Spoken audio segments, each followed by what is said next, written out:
24년 8월 18일 오늘 주일인데 열왕기하 25장 1절에서 17절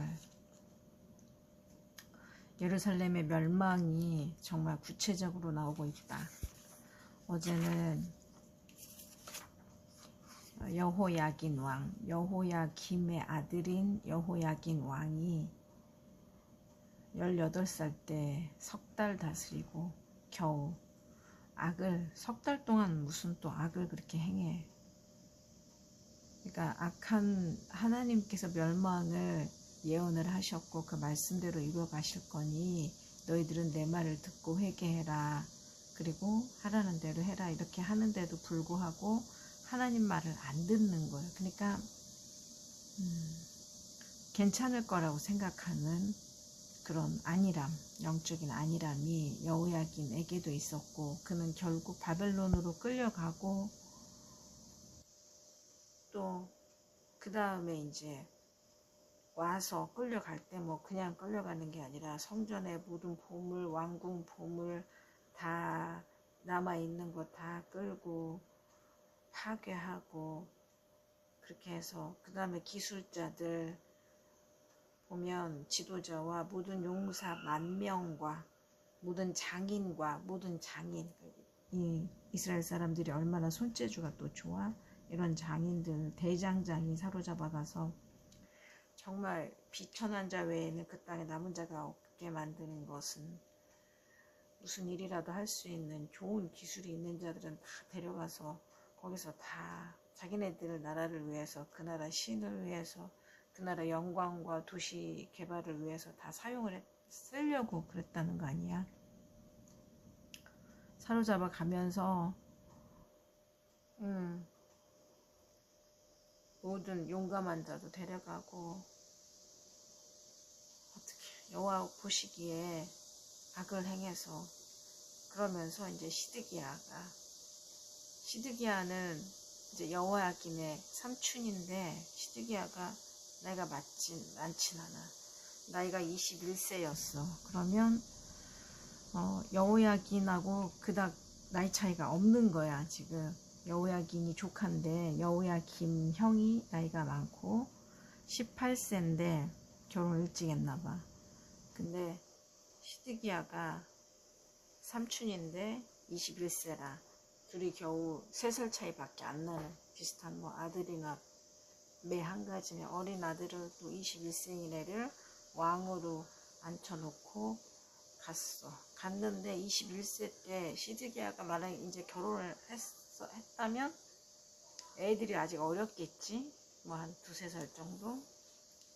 그런데 오늘 보면 시드기야가 왕이 이제 바벨론이 다 긁고 가면서 시드기야한테 다스리라고 하고 왕으로 두고 비천한 자들밖에 없는데 뭐 그나마 허울만 좋은 왕일 뿐이지 무슨 도시도 예루살렘 딱 그 하나 갖고 있으면서 왕은 무슨 왕 같지도 않은 뭐라 그래야 되나 신세가 참 초라한 그런 왕의 모습. 그럼에도 불구하고 예레미야 선지자도 계속 시드기야 왕한테 하나님 말씀 듣고 회개하고 시키는 대로 해라 하는데 시드기야는 계속 애굽을 의지하겠다 하고 뭐 이러더니 결국 9년 됐을 때 왕 됐을 때 9년 10째 달 10월 10일에 모든 군대를 드디어 이제 바벨론 왕 느부갓네살이 얘가 이제 애굽 말 듣고 이러니까 열받아가지고 모든 군대를 데리고 왔으니 얼마나 또 많이 데리고 왔겠어. 치러 와서 주변에 성까지 쌓고 진을 치고 그러면 예루살렘 성 안에 있는 사람들이 바깥 출입을 못하고 밖에서 농사지은 그런 것들도 안으로 가져올 수도 없고 경제생활도 안 되고 성 안에만 그냥 또 있는 거지. 예전에 열왕기상 할 때 이스라엘 왕인 그 사람 왕 이름을 잊어버렸는데 그 아수르가 와가지고 주변을 다 이렇게 성을 다 쌓아가지고 밖에 나가지도 못하고 엘리사 때구나. 엘리사 때 아람이 왔을 때구나. 엘리사 때. 그래서 다 죽게 생겨서 애도 잡아먹고 했던 그 상황. 근데 그때는 엘리사가 있어서 또 하나님 앞에 기도하고 하나님이 아람 군대를 하루 저녁 만에 다 우르르 큰 군대 소리가 나가 해서 다 도망가게 해가지고 그래서 살게 됐는데, 이 상황은 지금 엘리사 같은 그런 선지자 하나님이 그냥 예레미야 정도, 예레미야는 망한다 얘기하지 하나님이 그 마음이 없으셔. 지금 구해주고 살려주고 풀어줄 마음이 없으시고, 요시야 같이 정말 괜찮은 왕이 있었어도 하나님은 거기에서는 멸망을 못 보게 하시고 딜레이 시키시고, 요시야 간 다음에 본격적으로 지금 심판을 시작하시는 지금 그 상황이라 정말 비참하고 슬프고 방법이 없는 그런 상황인데도 불구하고 시드기야는 돌이킬 생각을 안 하는, 정말 답답한, 이걸 보면서 날도 더운데 막 속이 막 답답한, 토성을 쌓아서 언제까지 11년까지 포위되었다고 하니까 9년, 10년, 11년, 횟수로는 3년째, 근데 한 뭐 2년 정도 되지 않았을까? 그 해 넷째 달 3년째 넷째 달 9일에 성중에 기근이 심해서 정말 양식이 뚝 떨어진 상황, 겨우 한다는 게 바벨론에, 그때도 항복을 안 하고 견문길, 왕의 동산 견문길, 자기들만 알고 있는 길이었나 보지. 그분을 갈대아인들이 모를 거라고 생각했나, 도망을 해서 여리고까지 한 뭐 2km 정도 된다고 했는데, 거기를 또 왕하고 군사들하고 좀 고관들이 또 같이 도망을 갔겠지. 성 안에 있다가 백성들은 내두고 자기들끼리만 도망을 가다가 결국 잡히고 바벨론 왕 앞으로 끌려가서 어린 아들들, 뭐 그래봐야 겨우 열 몇 살, 10살이 안 됐을 수도 있는 아들들을 눈앞에서 다 죽이고, 시드기야 두 눈을 빼고, 시드기야의 결말은 정말 비참하다. 마음의 고통과 함께 아들들 눈앞에서 죽이니 얼마나 마음이 아파. 하나님은 하나님 앞에 대적하고 잘못하고 말 안 듣고 우상 섬기고 애구부지하고 했던, 끝까지 고집을 부리는 자에게 정말 심판을 주시는 게 마음의 고통. 마음도 아프지만 또 두 눈이 빠졌을 때는 얼마나 아팠을까. 찢어지는 고통이 차라리 죽이지. 차라리 그게 고통이 덜하지. 그런데 그렇게 쉽게 심판이 끝나지 않는 상황이다. 그러면서 또 안 죽이고 또 결박해서 끌고 바벨론으로 가니 시드기야처럼 비참한 왕이 또 있을까? 다른 왕들은 이렇게 눈이 뽑히고 그러지는 않았잖아. 끌려가서 비록 그 땅에서 죽었을지라도, 죽은 거는 자세히 나오지는 않았지만 느부갓네살 왕이 그렇게 해서 결국 왕하고 모든 군사들, 남아있는 군사들, 고관들 끌고 가면서 그냥 내비두는 게 아니야.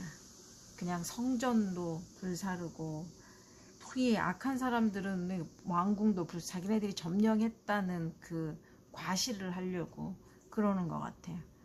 예루살렘의 귀인의 집들까지 불살랐으니, 좋은 집은, 좋은 물건은 다 빼내고 집을 다 불살랐으니 제대로 살 수가 없었겠지. 누가 비천한 자가 남아 있었어도 그들은 그냥 자기들의 비천한 집에서 살아야 될 수밖에 없는, 성벽주의도 헐어가지고 이제 성은 다 폐허처럼, 정말 차라리 황무지가 나았을 수도 있을지 몰라. 폐허가 된 데는 다시 복구해서 쌓기가 너무너무, 모양도 너무 처참하고, 그걸 또 복구를 하려면 또 힘이 들어가고 손이, 근데 그럴 만한 이제 힘도 없는 폐허로 만들어 놓고, 남은 자는, 항복한 자, 무리 중 남은 자, 그래도 건강한 자는 다 데려가고 그 땅에 비천한 자라고 말을 하면 장애인이랄지 좀 힘없는 자들, 재산도 없고 못난 자들, 그나마 땅은 그냥 부시지는 않아, 땅을 건들지는 못하고 호동원을 다스리고 농사짓게 만드는, 남겨두고 가는 그런 비참한 상황, 멸망과 패망은 불이 다 파버려서 없어지기까지가 멸망이다. 하나님 앞에 돌아오지 않는 자들의, 또 하나님 앞에 있으면서도 혼합 신앙을 가지고 나를 의지하고 자신을 의지하고 하나님을 의지하지 않는 자들에게 주는 또 그런 혼합 신앙. 나 같은 경우는 아파서 하나님 앞에 겨울에 그렇게 힘들고 했던 것을 봄에 하나님께서 회복시켜 주셔서 이제 난 낫는구나 그랬는데, 거기서 하나님께서 말씀 주셔서 또 일도 또 새로 하기도 하시고 그랬는데 불구하고 중간에 어찌됐건 다시 또 열이 나고 아프면서 다시 무너져서 원점으로 돌아가는, 거의 원점으로 돌아가는 그런 상황이 왔다. 그때 중간에 지금 어떤 상황이냐면, 하나님께서 솔로몬 이야기 하실 때 야긴과 보아스를 보여주시면서 나에게 그런 성전의 기둥 같은, 또한 일도 양쪽에 기둥을 주시면서 잘 되게 해주실 거라는, 하나님 마음이시니까, 그래서 하나님 그렇게 해주시면 나는 이게 영원히까지도 아니지만 그래도 좀 오래 갈 줄 알았더니 겨우 한 2달, 그리고 나는 아파서 다시 쓰러지고. 그런데 오늘 말씀에 성전의 2 녹기둥 야긴과 보아스, 그 무거운 거를 깨뜨려가지고 떨어뜨리고 잘라갔겠지. 이 무거운 거를 세상에 바벨론으로 옮겨갔다고 하니 참, 이건 이제 무너진 거야. 쭉 기둥이, 내 몸도 무너지고 녹기둥도, 사업체도 하려고 했던 새 사업도 무너지고. 그럼 다시 나는 어떻게 해야 돼? 끌려가는 거지. 또 폐허된 곳에 있든지 바벨론으로 끌려가든지, 힘들고 아픈 상황, 몸도 지금 힘들고 아픈 상황, 어찌해야 될까요? 적용을 하자면 하나님께로 돌아와라.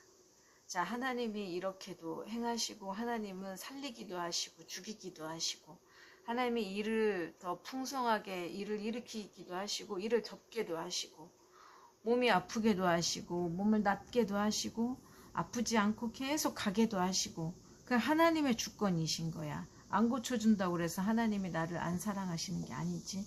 내가 열왕기를 보면서 정말 깨달은 건 이 부분이다. 그렇다면 나는 이제 어찌해야 되는가? 여전히 아프고 여전히 갈 길이 멀지만 내게 남은 생명이 있어서 내가 말씀을 보고 생각을 하고, 통증이 있더라도 아직은 움직일 수 있는 힘이 있는 이 상황에 내게 남아있는 건 하나님.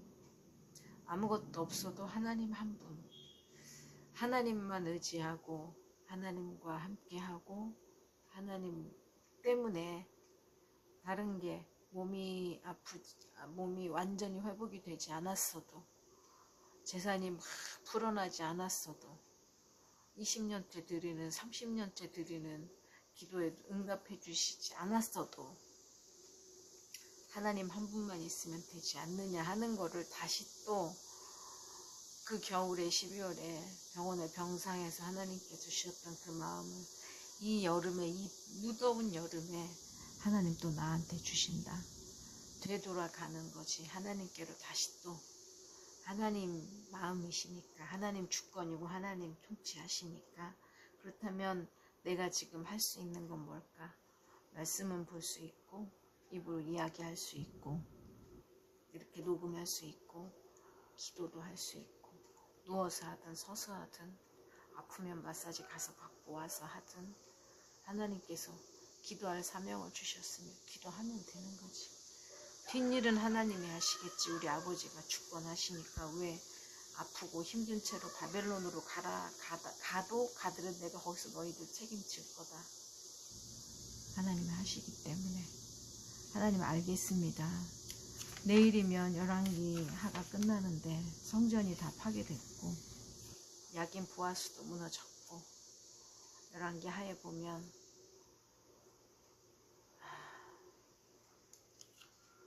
여러 가지 또 사람들의 이야기가 나오면서 여호야긴이 사로잡혀간 시드기야는 나오지도 않고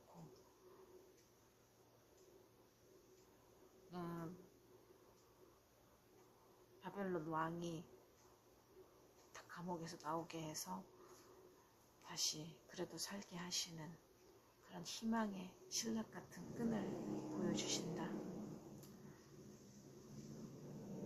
하나님 앞에 이 여름의 열왕기 하를 보면서 왕들과 함께 하나님과 함께 씨름했던 또 열왕기 상 함께 했던 이 기나긴 그 말씀 묵상의 여정이 끝나면서 나 또한 하나님 앞으로 돌아와서 다시 하나님이 주시는 다른 말씀을 보면서 또 살아가려고 해본다. 말씀을 하나님께서 말씀을 주시는 대로 너희는 갈대아인을 섬기기를 두려워하지 말고 바벨론 왕을 섬기라. 하나님 말씀.